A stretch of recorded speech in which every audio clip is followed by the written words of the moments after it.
It's now my total privilege to introduce my good friend Rob Pace. Rob is the founder and CEO of HundredX, and what HundredX does is, well, a lot of this conversation this morning is about how you bring in customers, how you bring in employees, and what Rob's really focused on is how you drive loyalty with customers and your employees, and has created a very compelling proposition to do so. Prior to HundredX, Rob was a partner at Goldman Sachs for a number of years, where he held a bunch of different senior positions, and is truly one of the not only smartest guys I know, but one of the best guys I know. With that, Rob Pace. First of all, thank you for not getting up and leaving when you found I was a partner at Goldman Sachs. I'm just joking. What I'd like to talk about is a little bit personal as well, and I hope in the Q&A that those of you who are earlier in your career will ask some of those personal questions. But our brand purpose is to multiply positive outcomes. So one question would be, why would somebody who oversaw all capital markets at Goldman Sachs leave, not go to a hedge fund where you can get 2 and 20, but instead work on feedback?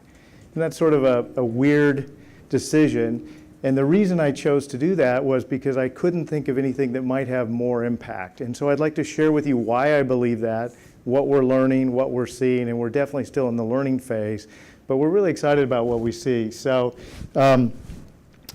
what I'd like to do is just share with you a few core beliefs developed over 25 years, give you a quick insights into what we do, and then mostly focus on also what we learn. So my takeaway, and I was privileged to work with hundreds of large enterprises over a long period of time, was the common theme was that if you connected with your customers and built a great team, you won. It didn't matter what industry, it didn't matter nonprofit, et cetera, that those two things were the most important things.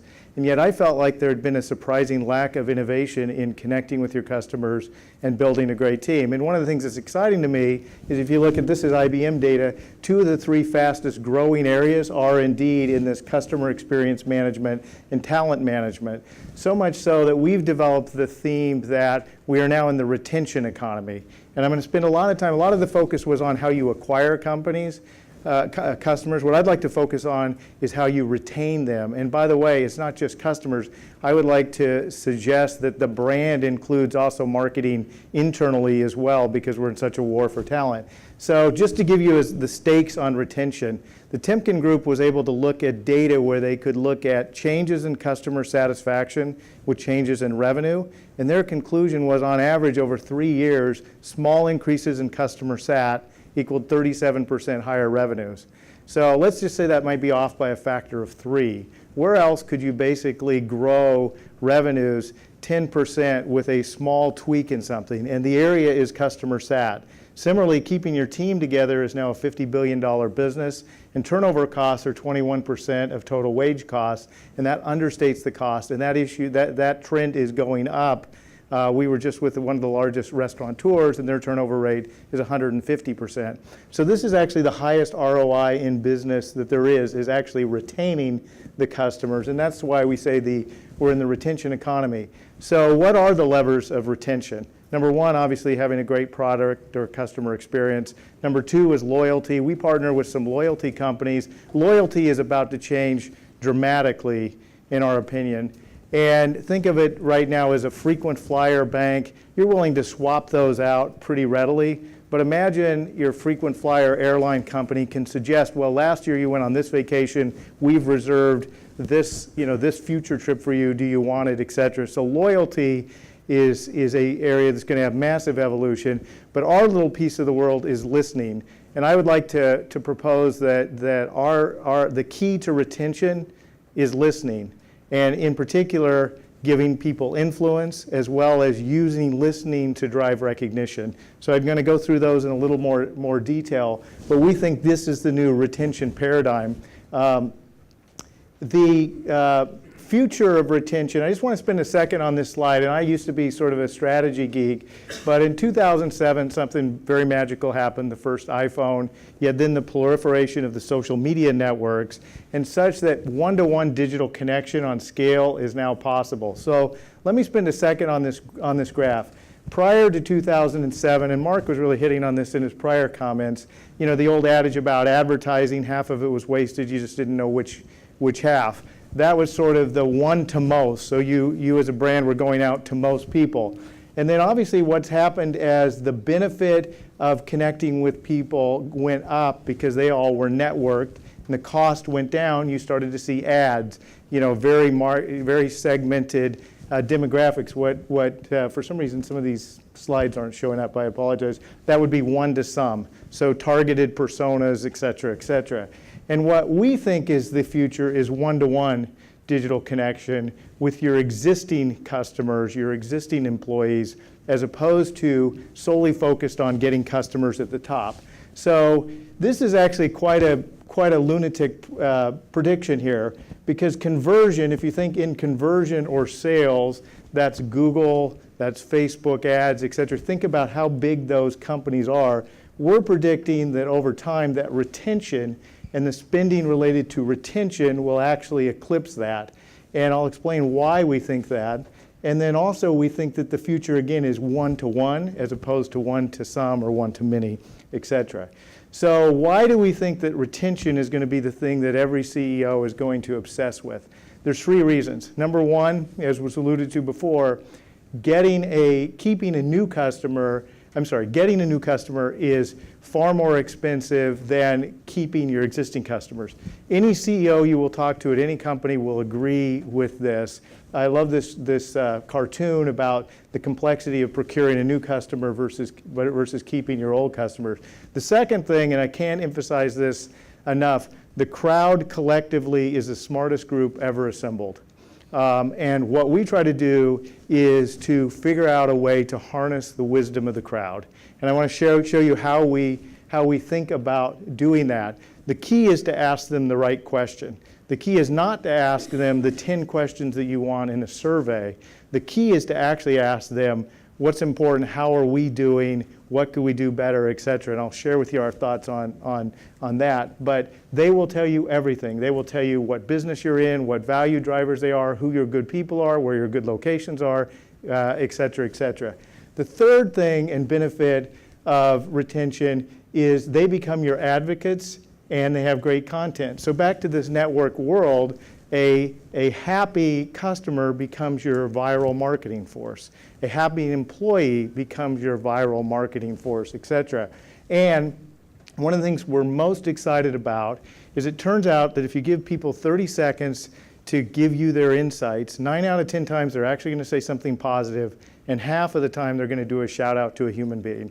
And so our whole mission in life is to try to monetize that collectively, and I say that monetize in a very sort of social good context, that there's all this negativity out there, but the actual true underlying curve of the feedback is actually 90% positive and 50% people wanting to say somebody did a good job.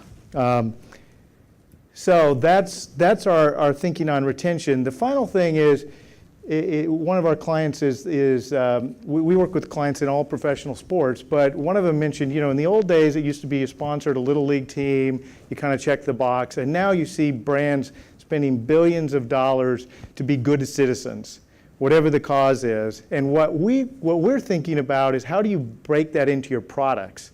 In other words, instead of having it be something you do outside, how do you actually build it into everything you do so it just organically produces good? Because we're convinced that doing good is great for business. And the area that we're most focused on, and we were just had a survey published in Adweek about this, 86% of consumers believe that companies should do more to regularly recognize publicly individual employees for outstanding performance. What a great win-win. You in your benefit in the minds of the consumer, but you also make your team feel good about where you work. That's a paradigm shift, and really focusing on celebrating your best people is something that we're very focused on. So with that as a kind of core belief, what do we do? This is one of our products for the Dallas Cowboys. Very simply, it's just kind of a widget. Think of a widget that can attach to any screen. It can be mobile, email, website, embedded in the text, etc. And there's 3 components, and I'll go through this quickly. But the first is you can map any user experience. So in the case of the Cowboys, they wanted feedback on entertainment, food and beverage, service staff, traffic, and parking. But food and beverage is actually 5 businesses at Cowboy Stadium. You got the roaming vendors, the suites, et cetera, et cetera. So first of all, you just map the pathway dynamically, any business, any process, et cetera. Then for each pathway, you basically ask a very simple question, kind of how did we do? Typically on a product and service basis, good, not so good. And it can be any permutation. At a restaurant, you could have a good steak, a bad chicken, a rude maitre d', a nice waiter, et cetera. In practice, the data will tell you it's typically good or bad. And then let's say you said good product. Back in a restaurant context, well, was it the taste, portion size, whatever the right variable is, value, et cetera. So that's the data part. And then the last part is the verbatims. If they hit good service, name a person you'd like to recognize. And again, half of the time, the reason our consumer is doing that is they want to tell you as management somebody on your team is good. And then secondly, just the verbatims. There's a button, there's a little button that says okay to use publicly. 94% of the time, your consumers will say, yeah, you can use this in your marketing. And then finally, kind of net promoter score, what was the overall experience? Lastly, the thank you message is dynamic. So if they were happy, you say something different than if they were unhappy. The whole point in this whole paradigm shift is it's 30 seconds. You, the consumer, are saying, hey, I'm at Cowboy Stadium. I just want to tell you that I love the new hot dog, and the roaming vendor named Mike is great. Good. Have a great day. Right? And so they're telling you, they're pulling down the survey they want. And it's a fundamental different paradigm where they're driving versus you're driving. And I won't go in this in detail, but here you can kind of see how the flows work. All of it's dynamic. You can program any button you want, any label you want, et cetera. And as I said, we don't care where you launch off of. And in the Q&A, I'd be happy to talk. There are pros and cons of tablets versus web versus follow-up emails, et cetera. We've learned a lot about how you should launch. So what's different? Number one is we think in technology, the more you can make it plug and play, it's huge because basically our clients' costs in the enterprise are not the cost of our product. It's actually all of their internal costs. And so anything you do making it plug and play, we think is huge. The second thing is knowing whether your customer is happy or unhappy is very valuable in terms of how you respond and how you triage. The third, and this is really what I want to focus on, is there's a fundamental difference between push and pull. So in classic marketing sense, a survey, you have 10 questions that you want the answer to. You're trying to pull it from the consumer. What you should do, in my opinion, is allow the consumer to push to you what's important. The person I learned this from was my old boss, Hank Paulson. We'd go in to meet any CEO, and he would say to him or her, you're really important to us, and how are we doing, and what matters to you? It wasn't, he never even had to do any industry research. And they would proceed to tell us everything. And then the key was the follow-up. So push versus pull. And then lastly, 30 seconds. And we can show you some really interesting data when you start to extend beyond that duration. You have to have something that can be fast. If you don't, you lose 4 out of 5 users. So now, you try to make the front end, you ask the right questions, and you try to make it easy. What happens in terms of back to the brilliance of the crowd? First of all, real-time diagnostics. This is a Fortune 500 client. You can see this was the day on a Saturday night when their website broke. We knew it in about 3 minutes because the crowd, the old adage of management by walking around, basically is scaled by your consumers, by your employees, et cetera. So the crowd, first of all, operationally, will just tell you things in real time, what's going on. Secondly, the crowd, this is a chain of yoga studios that we work with. As a leader, the crowd, you could go on and say, hey, show me, this division, this location, this teacher, this class, and I want to see which variables, how they feel about, the heat in this location where there's a negative comment. Go. So again, the crowd will do the diagnostics for you. As opposed to you being super smart, all you have to do is figure out how to allow the crowd to tell you what's going on, and then you do the word search to figure out the right words, what the issue was, etc. The final thing the crowd will do, and this is really interesting, is the crowd will tell you things like what business you're in, what variable, what location. So let me just give you a specific example. So this is a large company where when you interview with them, our little process goes on. And so first thing is they have 30,000 pieces of feedback on interviewing, them as interviewers, including who does well interviewing, who doesn't do well interviewing. The second thing is they can look at Skype interviews versus non-Skype interviews. Skypes cost a third as much as regular interviews, so they can say, and it turns out the data is actually very comparable. In fact, in some cases, Skype is better, save a lot of money. But you'll notice that the crowd can actually have three decisions. They can say something was good, something was not good, or the absence of feedback. The absence of feedback becomes incredibly powerful because what it tells you is it didn't rise to either. So in this particular case, when you interview with this company, the least pressed positive button is expectations. The most negative pressed button is expectations. And when you read through the comments, people were leaving the interviews, they didn't know what happened next. We just see this over and over again. If you go to Cowboy Stadium, the tours, the two most important things are the attitude and the skill of the tour guide. In yoga studios, it's the teacher and the class schedule. Just over and over again, the crowd quickly tells you what matters, what doesn't matter, what you're doing well, and then of course then you go into what location, what variable, etc. So the crowd is the smartest group ever assembled if you allow them to tell you what you should know. Speed. So this is a client of ours, our stupid little 30-second process. They had a little thank you message up above saying your feedback's very important. The day they took that off, so the whole process, 30 seconds, 32 seconds, it went from 58 pieces of feedback a day to 355. So the perception of ease, everyone has survey fatigue. The perception of ease, like in the moment, like boom, boom, boom, boom, yeah, I could do that, I don't mind doing that, absolutely critical. Importantly, you hear from 4 out of 5 people that you weren't hearing from. This is maybe our favorite slide. So we work with a number of cities. So this is a town really of 60,000 people, Albany, Oregon. And in 2013, they got 12 pieces of feedback, almost all negative. So they put in a little process where they were just listening to people. And now they have 4,415 pieces of feedback. They've quadrupled the negative issues, which they can try to resolve quickly. But over 1,000 members of their team have been recognized by name. So think about what that can do for retention, for your people. And so the way I think of feedback is there's this iceberg right now, and corporations have made it very hard to hear internally, externally, and so you get this sort of slushy top that is a little more negative than it should be.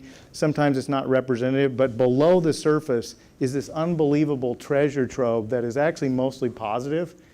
And Peter Drucker famously said, build on your islands of strength. So what we focus on is how do you scale your positive realities? Not how do you try to win the perception war.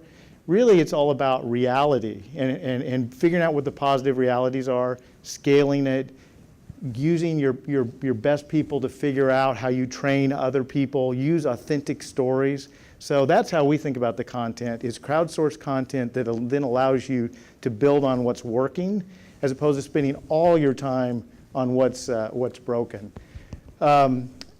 Interestingly, we started out customer externally facing, and over half of our use cases now are internally. How is training and development? How is just shout outs to colleagues? IT never gets the love that they should. How do you make it really easy? You put on an event, did it work? Does our people think highly of our strategy? Do they not? So sometimes the internal audience is critical. So that's been one of the interesting things is our client sort of took us internally as well as opposed to just externally. Again, a favorite slide. We have data on 5,000 restaurants, and we isolated where somebody said good service and looked at the only difference was, did they put in the name of an employee? And if they did, the likelihood that they would recommend that restaurant to a friend went up 10 points. So Net Promoter Score, classic. That tells you that customer-associate connection, for those of you who are customer-facing, is probably the biggest untapped opportunity in business today. And so if you can kind of get that going and finding ways to celebrate it, we think that's a significant idea. And this whole notion of customers want hardworking employees to get their recognition, recognize outstanding service, retain your employees, reward the people who work hard, that's something that really is resonating in the media and elsewhere. So personally, we've set a goal. We want to encourage 1 million hardworking people by name. This is a restaurant where these are the back of the house workers, and this is where one of their colleagues in the front of the house said, I can't name only one, but the back of the house did a terrific job tonight. Their ambition for learning, doing a good job is shown in every single plate. Thank you all, keep it up. That kind of thing is what we want to basically inspire over and over. And we have the greatest job in the world because we're sitting there looking at this feed where everybody's doing these shout outs to the person who works at the front counter at Subway, et cetera, colleagues, et cetera. And so sort of multiplying that so that those people who come to work every day see purpose in what they're doing is very much our vision for how to try to multiply these outcomes. So let me stop there. Would love to have your thoughts, and we're the feedback. We aspire to be feedback experts, so would love your feedback either way. Who's used this sort of system of feedback best towards growth, towards actually building out sharing around the shout outs and new user acquisition, making it work across the company? Well, I think people, first of all, we're sort of this weird company, and the first thing that's sort of hard is like, who owns this? Is it marketing? Is it ops? Is it HR? You know, that's one of our toughest issues. The people who have used it most, the yoga studio. So here's what they do. They basically, on their Tuesday morning staff meetings, they pass around the positive comments about their customers, and they read them to each other, right? And so they're authentic comments. It's a great training, and then the absence of feedback becomes very, very unnerving for people who don't have it. So they have instructors who have been recognized by name 100 times and some that haven't been recognized at all. So that's how they do sort of the internal part. Then they have a feed at all the locations where the good stuff is streaming. So then they use it for external content. Then they provide it to the yoga instructors who are individual contractors. They put it all out on their own networks. So basically they get the positive content and then figure out how to monetize it internally, externally, et cetera. One of our clients, a very large staffing firm, just goes through and picks out the great comments about their employees and sends it around internally. So we think about the content being monetizable externally and internally. So Rob, you talk about the retention piece ultimately being much bigger than the acquisition piece. Talk about, there's just a bunch of things I'd like to go deeper on. One, so what tangible, you went through a bunch of data, but the tangible ROI to put some more meat on the bone in terms of what that means in terms of the value for keeping a customer and or an employee.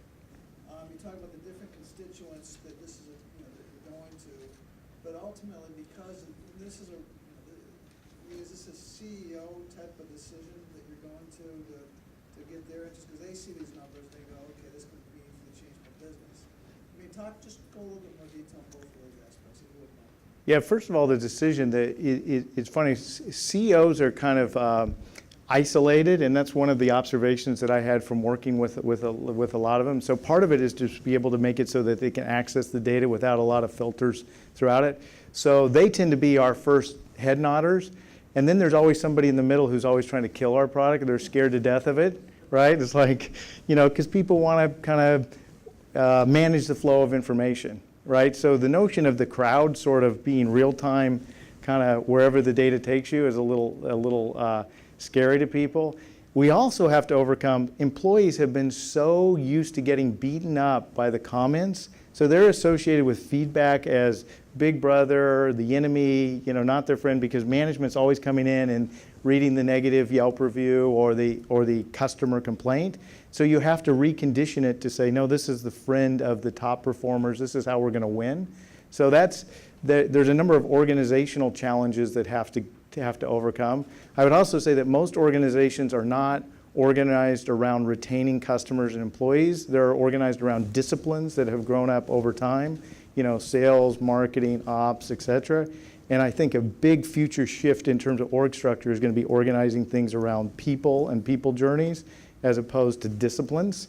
But that's kind of out there. The ROI is really, it kind of shows up in a bunch of places. So back to our yoga studios, they've been able to keep the top performers longer. It's an industry with a ton of turnover, and have the tough conversations earlier with the underperformers to try to get them. And so there's pretty big economics in that, because the crowd will tell you the most important thing is retaining your best teachers. So just they can look at their retention stats and do that. And again, avoided costs.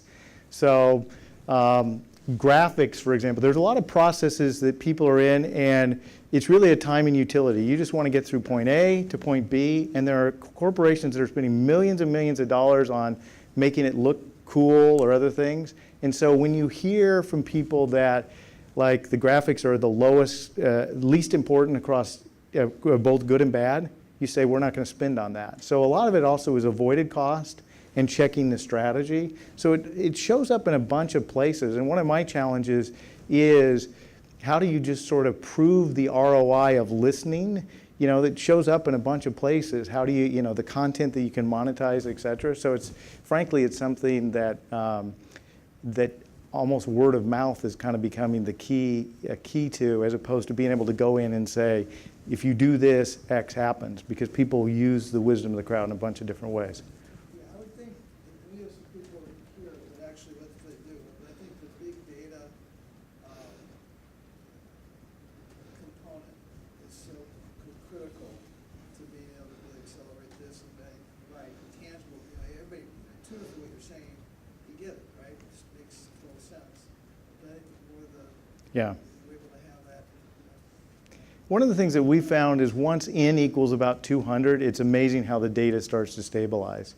So one person can be wrong, two people can be wrong, five people are. Once we get about 200, you start to get, so that's not even that big of big data. We call it fast data. It's like a really quick, fast answer, what's happening in real time, which, by the way, gets, is a companion of big data, is kind of how we look at it. One other major theme we're seeing, and we talked about this last night at dinner, is I think also we're moving to outcomes. So I'll give you a specific example, and several of the other speakers have talked about this. So in healthcare, the way the Affordable Care Act and other changes are working is, you have back surgery, you as a patient, and if you have to get readmitted, the hospital's back on the hook for that, and they can't charge you twice. So this notion of the outcome, all of a sudden the businesses are on the hook for outcomes as opposed to just delivering products and services. And I think that that's a very major theme. We see it, for example, in philanthropy. I was the chair of a very large philanthropy, and donors no longer want to say, how many meals do you serve? They want to say, how many lives do you change? Every industry, we're seeing this notion of outcomes. And I would say technology is the key to extending the duration of interaction with the customer, because it's very hard to scale. If you get discharged from the hospital, it's very expensive to have a nurse call up and say every day, how you doing, how you feeling, et cetera. But technology will basically say, how's your pain, blah, blah, blah, and then help you triage, et cetera. So extending the duration of relationship, technology is going to be the key to that, and extending that duration is going to be the key to outcomes. And consumers and purchasers are going to demand outcomes as opposed to just products and services, if that makes sense. There was another question.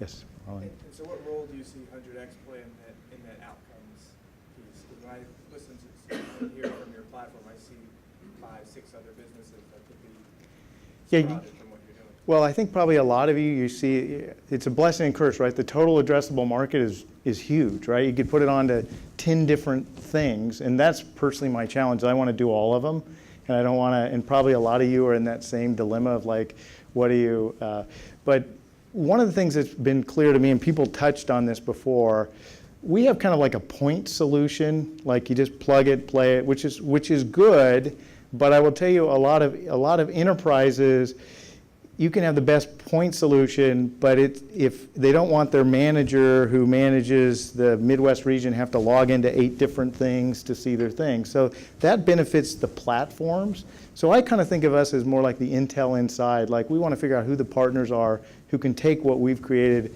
and have it fold into existing things as opposed to do our own thing, if that makes sense. And then finally, I would just say on a personal note, I measure, like, are we succeeding by impact? And like, are we having a positive impact in the world? I don't know where that's going to take us. It may take us a little bit differently than if we were funded by a traditional VC, but that's the paradigm for which we make decisions. Any other questions? Any questions for Rob? I guess it's lunchtime. Thank you.